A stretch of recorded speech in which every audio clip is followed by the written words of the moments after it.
মা সাবানটা একবার আপনি দেখুন, এইটুকুনি সাবান, এটা কি করে মাখবো? সবাই এবার অন্তত নতুন সাবান দিন। মার না সাজুটকে মিউট এফএম। কই দেখি সাবানটা দাও তো। একটু শান্তিতে টিভি দেখতে দেবে না।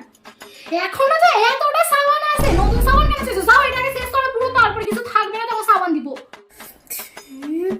মা শ্যাম্পুটা দেখুন, শ্যাম্পুও নেই এতে। শ্যাম্পুটা অন্তত দিন, মাথায় মাখি। কি কইলে এর মধ্যে শ্যাম্পু নেই? এক সেকেন্ড দাঁড়া, আমি আসছি। এই দেখো, এই জল ভরে দিয়েছি, এইটাই মাথায় মাখলে গেছে হবে। এখন বুঝতে পারছি না তো, মাথায় নিয়ে গেতে তাই না? ধরো। হয় জানি বলে কিছু হবে না, তাও দেখুন এইটুকু পর্যন্ত কিনে দিয়েছেন, তাও শেষ। এবার কি আমরা দাঁতও মাজবো না? কি কিছু নেই করো, দাও মাঝে দেখি। খালি কিছু নেই করো, এইটা কত মাঝে মাঝে দেখছি সংসার চালাবে এরা নাকি আবার। এই দেখো কত মাজন এর মধ্যে ব্রাশ ঢুকিয়ে মাজবে, বুঝতে পারলে? ধরো। একটা লিমিট হয়।